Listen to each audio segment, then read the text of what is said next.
똑똑 솔깃한 라디오.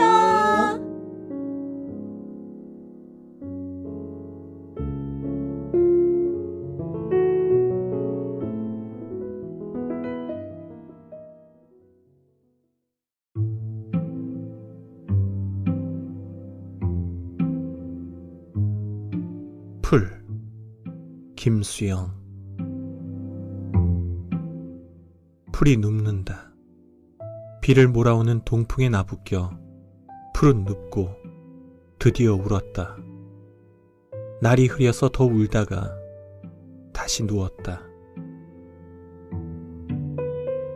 풀이 눕는다. 바람보다도 더 빨리 눕는다. 바람보다도 더 빨리 울고 바람보다 먼저 일어난다. 날이 흐리고 풀이 눕는다. 발목까지, 발밑까지 눕는다. 바람보다 늦게 누워도 바람보다 먼저 일어나고 바람보다 늦게 울어도 바람보다 먼저 웃는다. 날이 흐리고 풀뿌리가 눕는다.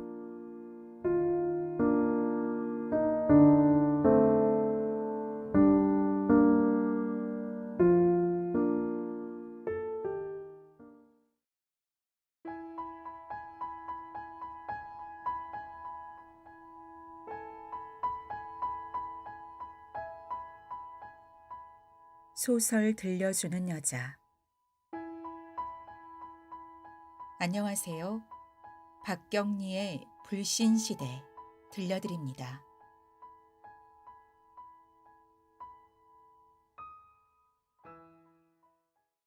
불신시대 박경리. 진영의 어머니는 쌀을 팔러 온 중이 가고 난 뒤 백중날을 기다렸다. 백중날은 죽은 사람의 시식을 하기 때문이다. 백중 전날에 어머니는 문수의 사진과 돈 2,000원을 가지고 절에 가서 미리 연락을 해두었다. 그래서 다음 날 아침에는 날이 휘번해지자 진영이도 과실 바구니를 들고 어머니를 따라 집을 나섰던 것이다. 비국민학교를 돌아 약간 비탈진 길을 올라서니 이내 절 앞마당이 보였다. 백중 맞이를 하느라고 한창 바쁜 절에는 동리 아낙네들이 와서 일을 거들고 있었다. 큼직한 몸짓을 한 주지중이 어머니를 보고 반색한다.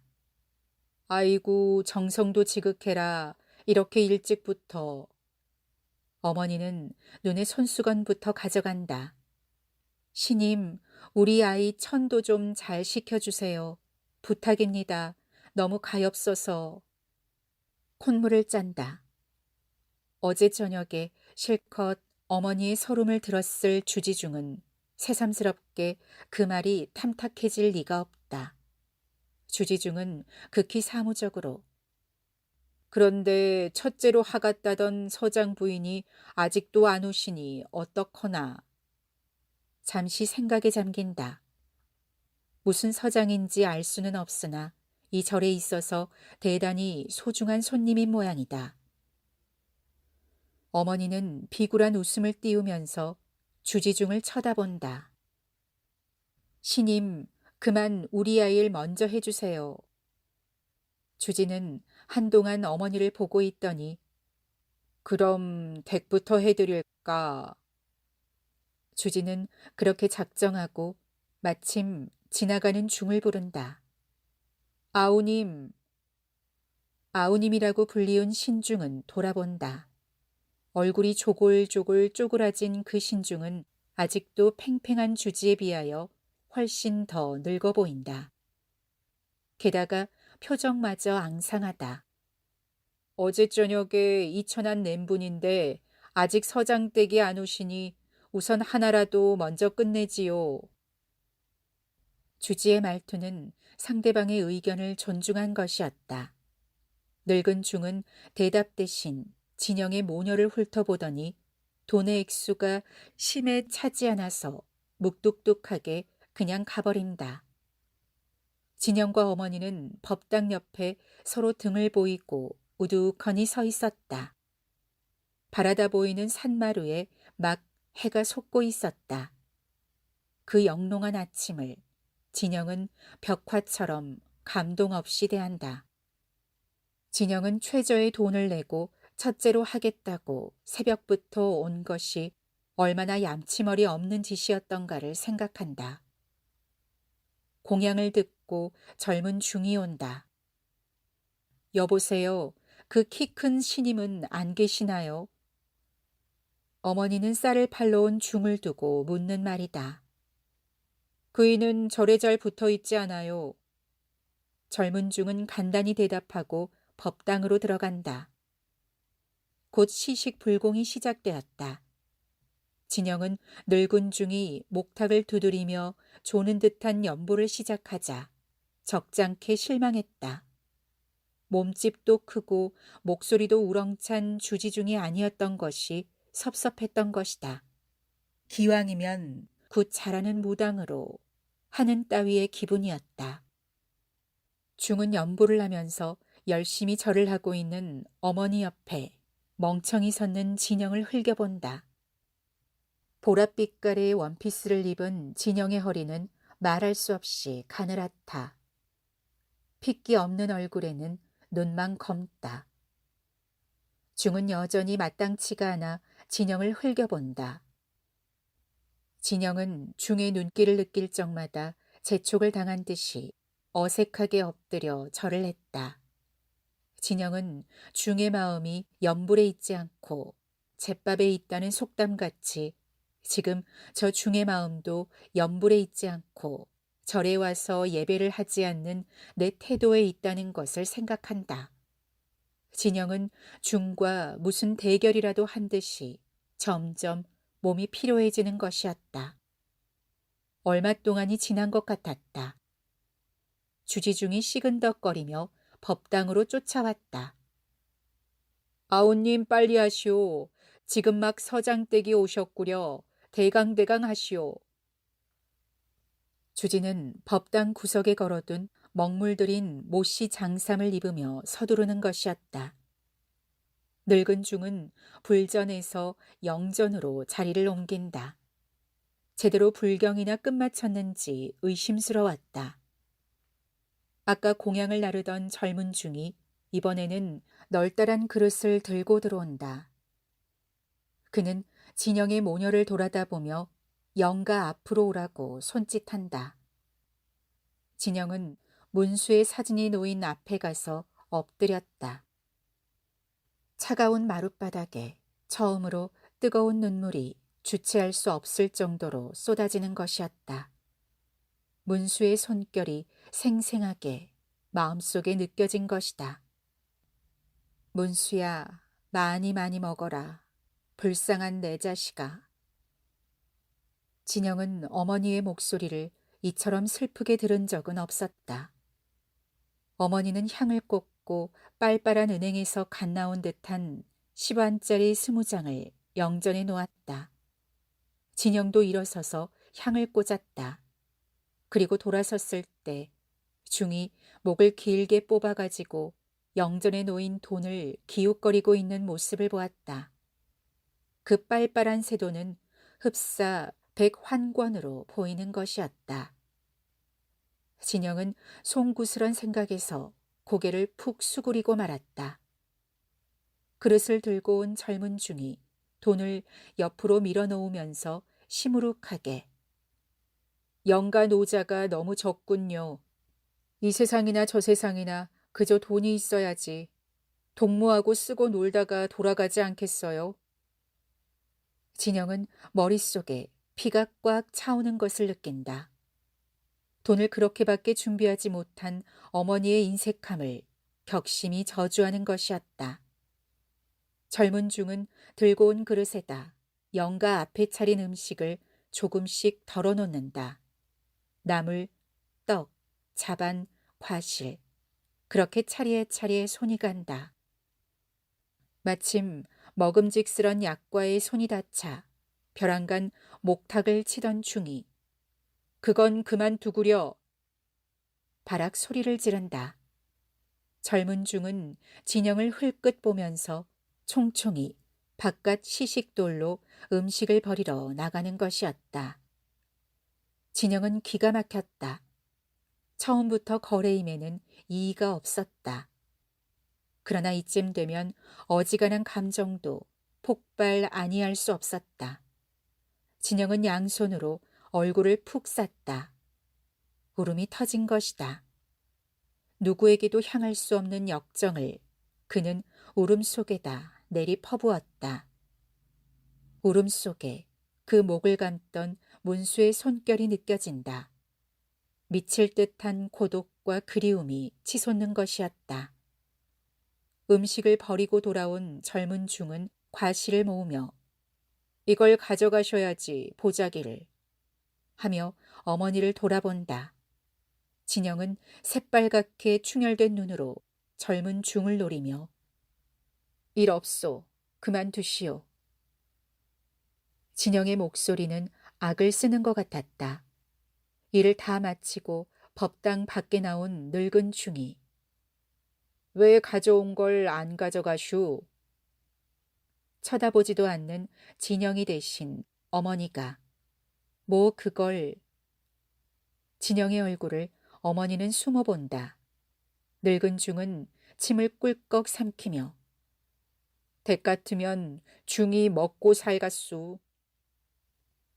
진영의 눈이 번득였다. 조반을 자셔야 할 텐데 너무 일러서 찬이 제대로 안 됐어요. 좀 기다리실까요? 젊은 중은 그런 말을 남기고 가버린다. 진영은 법당 축돌 위에 주저앉았다. 이 세상이나 저 세상이나 그저 돈이 있어야지요. 하던 말이 되살아온다. 물론 처음부터 거래였다. 그렇다면 화폐의 액수에 따라 문수에 대한 추모의 정이 계산된단 말인가. 진영이 그러한 울분에 젖어 있을 때 말쑥하게 차려입은 그 서장의 부인인 듯 싶은 젊은 여인이 주지중에게 인도되어 법당으로 들어가고 있었다. 잠깐 후 불경 읽는 소리가 저렁저렁하게 밖으로 흘러나왔다. 잠들었던 부처님이 처음으로 일어나서 귀를 기울일 만한 뱃속에서 밀어낸 목소리였다. 진영은 발딱 일어선다. 어머니, 그냥 갑시다. 밥을 얻어먹으러 절에 온 것은 분명히 아니다. 그냥 걸어가는 진영을 만류 못할 것을 아는 어머니는 뜰에 서성거리고 있는 늙은 중에게 그만 갈랍니다, 시님.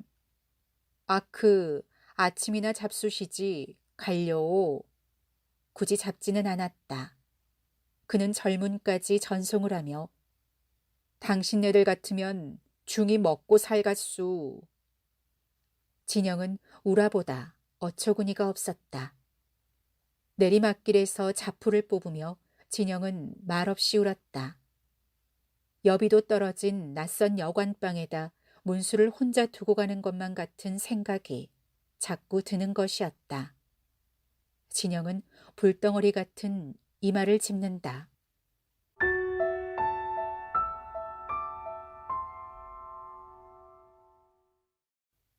한여름 내내 진영은 알았다. 애당초 극히 경미하게 발생한 폐결핵이 전연 방치되었기 때문에 점점 악화되어 갔던 것이다.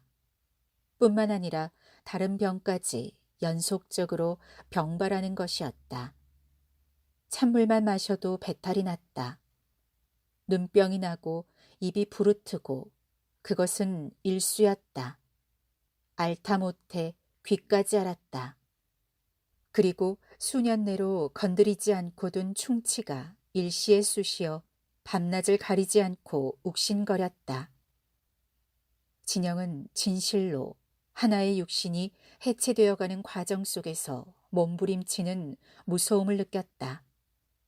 그것은 마치 쨍쨍하게 내리쬐이는 햇빛 아래 늘어진 한 마리의 지렁이 같은 생명이었다. 이러한 육신과 더불어 정신도 해체되어가는 과정 속에 진영은 있었다. 밤마다 귓가에 울려오는 아이의 울음소리, 산이, 언덕이, 집이 무너지는 소리, 산산이 바스라진 유리 조각이 수없이 날아와서 얼굴 위에 박히는 환각, 눈을 감으면 내장이 터진 소년병의 얼굴이, 남편의 얼굴이, 아이의 얼굴이, 분홍빛, 노랑빛, 파랑빛, 마지막에는 시커먼 빛. 그런 빛깔로 차례차례 뒤덮여가면은 드디어 무한정한 공간이 안개처럼 진영의 주변을 꽉 싸는 것이었다. 소리의 감각과 색채, 이러한 순서로 진영의 신경은 궤도에서 무너져 나갔다. 진영은 그 이상 견딜 수가 없어서 내버려 두었던 몸을 끌고 H병원으로 갔다. 그러나 그곳에도 일주일이 멀다고 그만 가는 것을 중지하고 말았던 것이다. 얼마 남지 않은 돈을 생활비에나 써야 한다는 이유도 있었다. 그러나 직접의 동기는 외국제 주사약이 빈병들을 팔아버리는 장면을 본 때문이다. Y병원에서는 주사약의 분량을 속였고 S병원은 엉터리였다. 그리고 H병원에서는 빈 약병을 팔았다. 진영은 간호원이 빈병을 헤아리고 있을 때 직감적으로 가짜 주사약 생각을 했던 것이다. 그러나 H병원만이 빈 약병을 파는 것은 아니다. 또 그 빈병만 하더라도 반드시 가짜 약병으로 사용된다고 말할 수도 없다. 잉크병으로, 물감병으로 혹은 후춧가루병으로 흔히 이용되고 있다. 그렇지만 사실 거리에는 가짜 주사약이 범람하고 있는 것이다. 진영은 그것을 생각하니 인술이라는 권위를 지닌 의사가 그런 상인 따위를 같아서 신뢰감이 사라지는 것이었다. 물론 아무리 되수롭자는 빈병일지라도 그것은 전혀 그 의사의 소유이며 처분의 자유는 그의 기본 권리에 속한다. 그래도 진영은 그의 기본적 권리보다 무수히 마치 패스트처럼 눈에 보이지 않게 만연되어가는 가짜 주사약 생각만 하는 것이었다. 해바라기의 꽃이 씨앗을 안았다. 며칠 전에 아주머니가 원금만은 돌려주겠다던 약속대로 마지막 남은 10,000환을 가지고 왔다. 이것으로 원금 100,000환은 다 받은 셈인데 조금씩 보내준 돈은 지금 집에 한 푼도 남아있지 않았다. 아주머니는 돈을 주고 난 다음 가려고 일어서면서 문수의 위패를 절에다 모신 데 대한 불만을 말했다. 그리고 왜 그런 우상을 숭배하느냐고 나무라는 것이었다. 진영은 어느 것이면 우상이 아니냐고 말하고 싶었으나 곧 말하고 싶은 충동을 억눌러 버리고 그저 멍멍히 아주머니를 쳐다보았던 것이다. 자기 자신이 지닌 모순을 설명할 도리가 없어서 그랬던 것이다. 추석날이었다. 진영은 어머니가 절에 가는 것을 말리지 않았다. 도리어 정성 들여서 사다 놓은 실과를 바구니에 차곡차곡 넣어주었다. 배, 사과, 포도, 밤, 대추, 먹음직한 과자도 서너 가지 있었다. 어머니가 바구니를 들고 걸어가는 뒷모습을 문 앞에서 바라보고 섰던 진영은 당신네 같으면 중이 먹고 살갔수 하던 말이 문득 생각났다. 문수가 먹을 것을 중이 먹다니 아깝다. 밉살스럽다. 그러나 진영은 다음 순간 부끄럼 때문에 얼굴이 붉어졌다. 이러한 파렴치한 생각을 내가 왜 했던고. 진영은 문을 걸고 뒷산으로 올라갔다. 울고 싶었고 외치고 싶은 마음에서였다. 산에는 개딱지만한 천막집이 군데군데 서 있었다. 들꽃 한 송이, 나무 한 뿌리 볼 수 없는 이곳에는 벌써 하나의 빈민굴이 형성되어 말이 산이지 이미 산은 아니었다. 짜짜하게 괴인 샘터에서 물을 깃는 거미같이 가늘은 소녀의 팔, 천막집 속에서 내미는 누렇게 뜬 얼굴들. 진영은 울고 싶고 외치고 싶은 마음에서 집을 나와 산으로 올라온 자기 자신이 여기서는 차라리 하나의 사치스런 존재였다는 것을 뉘우친다. 진영은 한참 올라와서 어느 커다란 바위에 가서 앉았다. 산등성이에서 바라다 보이는 시간은 너절했다. 구름을 지운 곳마다 집들이 마치 진딧물 모양으로 다닥다닥 붙어 있었다. 그 속에는 절이 있고 예배당이 있고 그리고 서양적인 것, 동양적인 것이 과도기처럼 있고 조화를 깨뜨린 잡다한 생활이 그 속에 있었다. 이러한 도시 속에 꿈이 있다면 그것은 가로수라고나 할까. 보랏빛이 서린 먼 산을 스쳐가는 구름이라고나 할까. 진영은 얄팍한 턱을 괴인다. 꿀벌떼처럼 도시의 소음이 귓가에 울려오는데 고급 승용차가 산장에 있는 고개로 미끄러지고 있었다. 진영은 산등성이에서 그것을 보니 그것은 별것이 아닌 한 마리의 딱정벌레 같은 것이라 생각한다. 꼬불꼬불 기어가는 딱정버러지. 진영은 새삼스레 사방을 두리번거렸다. 무의미하기 짝이 없는 충동들이다. 그래서 어쨌단 말인가. 진영은 이유 없이 자기를 다잡아 보았다. 사실 그러했다. 그래서 어쨌단 말인가. 딱정벌레 같아서 어쨌단 말인가. 진딧물 같고 가로수, 구름. 그래서 진영은 머리를 쓸어 올린다. 모든 괴로움은 내 속에 있었다. 모든 모순도 내 속에 있었다. 신도, 문수의 손결도 내 속에 있었다. 그러나 그것은 아무 곳에도 실제 있지는 않았다. 나는 창기처럼 절조 없이 두 신전에 참배했다. 그리고 재물과 돈을 바쳤다. 그러나 그건 역시 문수와 나의 중개를 부탁한 신에게 주는 수수료였는지도 모른다. 그 수수료는 실제 있어서 중에 몇 기의 끼니가 되었다. 결국 나는 나를 속이려고 했다. 문수는 아무 곳에도 있지 않았을 것이다. 진영은 이마 위에 흘러내리는 숱한 머리를 다시 쓸어 올린다. 파르스름한 손이 투명할 지경이다. 신비라고, 애고라고, 꿈. 아니야. 그것은 우연의 일치였지. 문수의 죽음. 그것은 두말할 것도 없이 인위적인 실수 아니었던가. 인간은 누구나 나이 들면 죽는다고. 물론 죽는 게지. 노쇠에서 죽는 거지. 설령 아이가 그때 이미 죽을 목숨이었다고 치자. 그래도 그렇게 죽이고 싶지는 않았다. 도수장의 망아지처럼. 사람을 좀 미워해야겠다. 있는지도 없는지도 모르는 신을 왜 생각은 해. 아니, 아까는 없다고 하고선.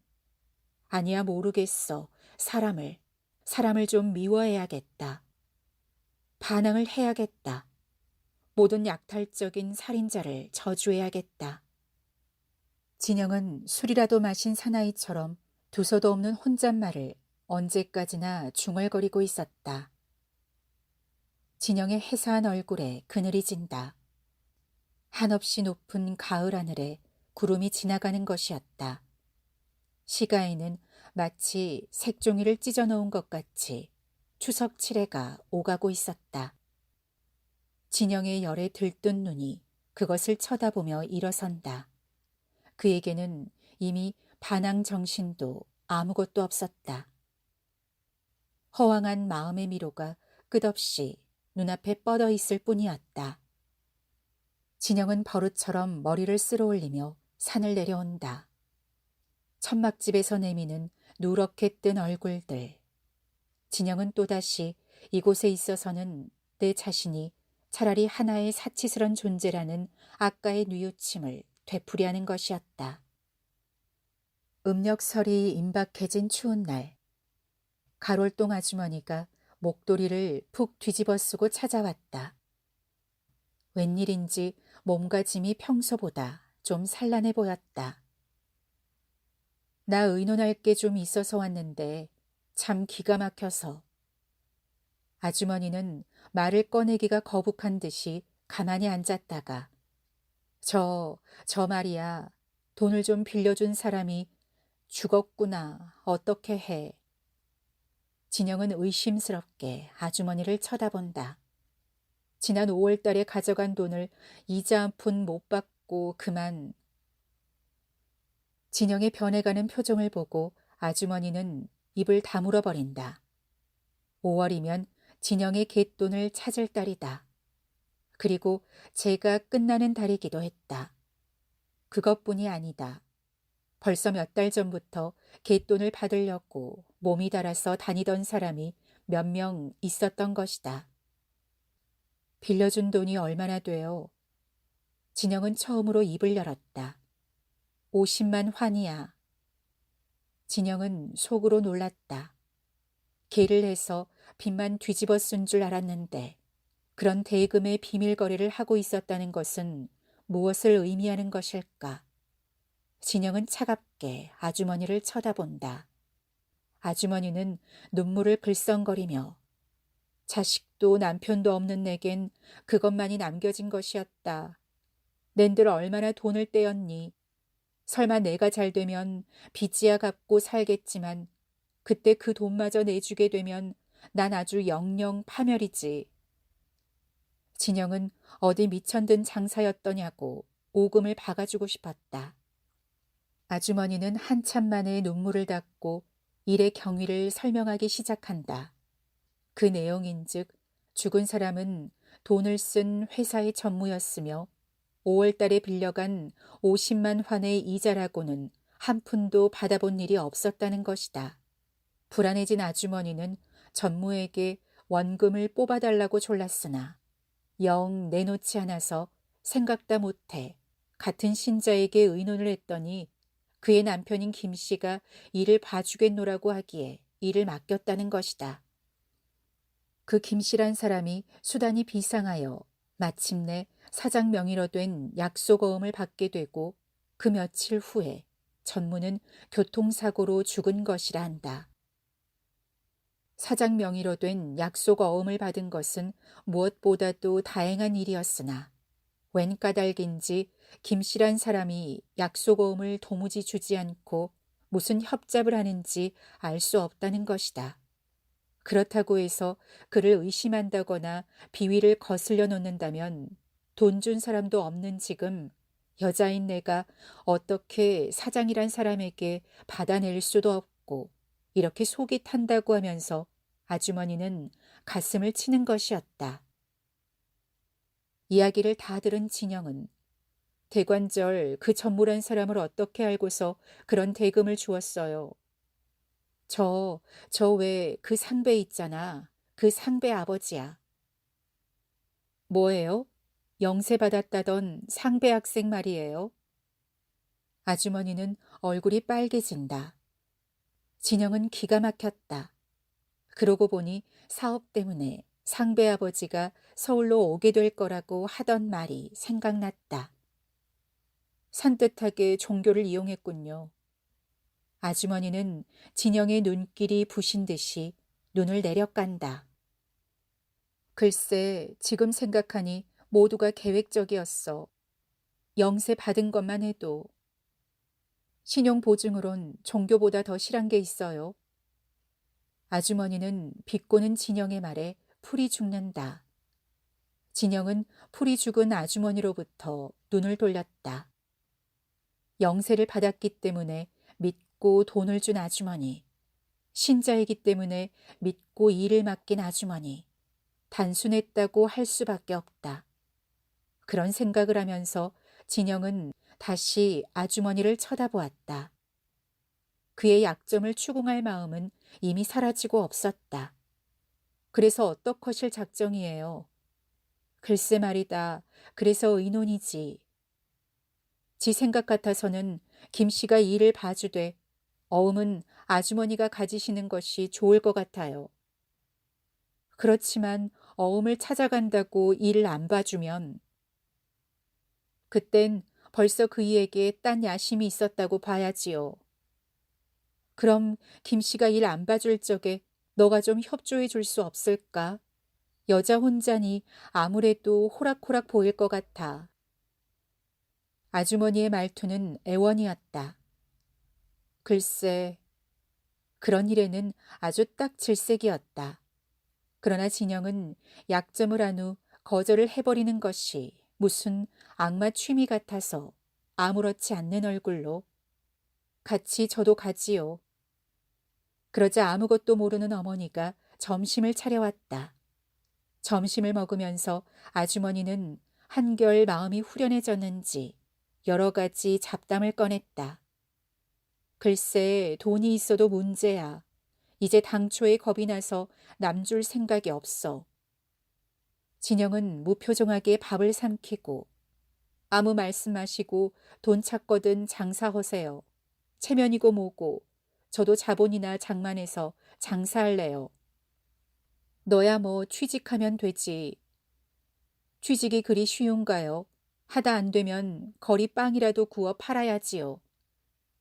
너야 공부 많이 했으니까 하려면 취직 못할 것 없잖아. 난 정작 장사라도 해야겠어. 그러나 돈벌이긴 개가 제일이야. 힘 안 들고. 아주머니는 숟갈을 놓고 성냥가지로 이빨을 쑤시면서 말한 것이었다.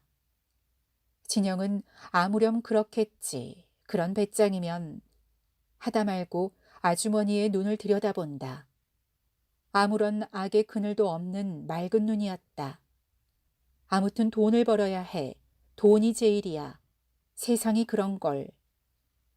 이번의 말투에는 어느 사이인지 모르게 저지른 자신의 일에 대한 짜증과 반발 같은 것이 있었다. 그럼 옛날 속담 말 맞다나 자식을 앞세우고 가면 배가 고파도 돈을 지니고 가면 든든하다고 안 하던가. 어머니의 맞장구다. 진영은 가벼운 현기증을 느낀다. 시야 속에서 그들의 얼굴을 지워버리듯이 얼른 고개를 돌린다. 형님, 이래서 천당 가겠습니까? 돈돈 하다가, 흐흐흐. 아주머니는 까르르 웃으며 일어서서 장갑을 낀다. 진영은 그 웃음 속에서 또 불안과 자포에 대한 반발을 느낀다. 진영은 고개를 들어 아주머니를 쳐다보았다. 역시 괴롭고 고독한 사람이고. 아주머니가 가버린 뒤 진영은 자리에 쓰러졌다. 솜처럼 몸이 풀어진다. 진영은 방 속에 피운 구멍탄 스토브에서 가스가 분명히 지금 방에 새고 있는 거라고 생각한다. 방 안에 가득히 가스가 차면 나는 죽어버리는 거라고 생각한다. 어느새 진영은 괴로운 잠이 드는 것이었다.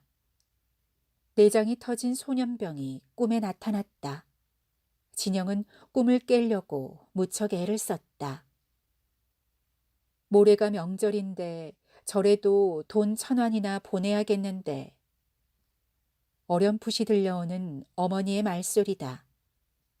진영은 몸을 들치며 눈을 떴다.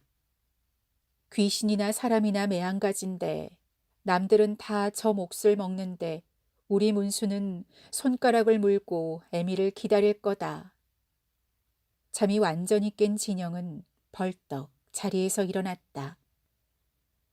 그는 외투와 목도리를 안고 마루에 나와 그것을 몸에 감았다. 진영은 부엌에서 성냥 한 갑을 외투 주머니에다 넣고 집을 나갔다. 오랫동안 마음속에서만 벼르던 일을 오늘이야말로 해치울 작정인 것이다. 진영은 눈이 사북사북 밟히는 비탈길을 걸어 올라간다. 진영은 고슴도치처럼 바싹 털이 솟은 자신을 느낀다. 목도리와 외투자락이 바람에 나부낀다. 그러면은 잠나무 가지 위에 앉은 눈이 외투깃에 날아내리는 것이었다. 진영은 절로 가는 것이다. 진영이 절 마당에 들어갔을 때 당신네들 같으면 중이 먹고 살갔수 하던 늙은 중이 막 승방에서 나오는 도중이었다. 절은 괴괴하니 다른 인적기는 통 없었다. 진영은 얼굴의 근육이 경련하는 것을 의식하며 중 옆으로 다가선다. 저 말이지요. 저희들이 이번에 시골로 가는데 아이 사진과 위패를 가지고 가고 싶어요. 고개를 푹 숙인 채 진영은 나지막하게 말한다. 허옇게 풀어진 눈으로 진영을 쳐다보던 중이 겨우 생각이 난 모양으로 이사를 하신다고요? 그럼 어떠우 그냥 두구려. 명절에 우편으로라도 잊어버리지 않으면 되지. 진영은 숙인 고개를 발딱 세우더니 옆으로 획 돌리며 참견할 것 없어요.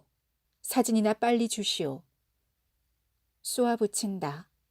중은 좀 어리둥절해하더니 무엇인지 모르게 중얼중얼 시부렁거리며 법당으로 간다. 이윽고 중이 문수의 사진과 위패를 가지고 나오자 진영은 그것을 빼앗듯이 받아들고 인사말 한마디 없이 젊은 밖으로 걸어나간다. 화가 난 중은 진영의 뒷모습을 꼬누어 보다가 중얼중얼 시부렁거리며 뒷간으로 간다. 진영은 중에게 화를 낸 것은 아니었다. 다만 진영으로서는 빨리 사진을 받아가지고 젊은 밖으로 나가고 싶었던 것이다. 그래서 초조했던 것이다. 진영은 비탈길을 돌아 산으로 올라간다. 올라가면서 진영은 이리저리 기웃거린다. 어느 커다란 바위 뒤에 눈이 없는 마른 잔디 옆에 이르자 진영은 그 자리에 주저앉는다. 그리하여 문수의 사진과 위패를 놓고 물끄러미 한동안 쳐다본다. 한참 만에 그는 호주머니 속에서 성냥을 꺼내어 사진에다 불을 그어댄다. 위패는 이내 사루어졌다. 그러나 사진은 타다 말고 불꽃이 잦아진다. 진영은 호주머니 속에서 휴지를 꺼내어 타다 마는 사진 위에 찢어서 놓는다. 다시 불이 붙기 시작한다. 사진이 말끔히 타버렸다. 노르스름한 연기가 차차 가늘어진다. 진영은 연기가 바람에 날려 없어지는 것을 언제까지나 쳐다보고 있었다. 내게는 다만 쓰라린 추억이 남아있을 뿐이다. 무참히 죽어버린 추억이 남아있을 뿐이다. 진영의 깎은 듯 고요한 얼굴 위에 두 줄기 눈물이 흘러내리고 있었다. 겨울 하늘은 매몰스럽게도 맑다. 잠나무 가지에 얽힌 눈이 바람을 타고 진영의 외투깃에 날아내리고 있었다. 그렇지. 내게는 아직 생명이 남아있었지. 항거할 수 있는 생명이. 진영은 중얼거리며 잠나무를 휘어잡고 눈 쌓인 언덕을 내려오는 것이었다. 1957년작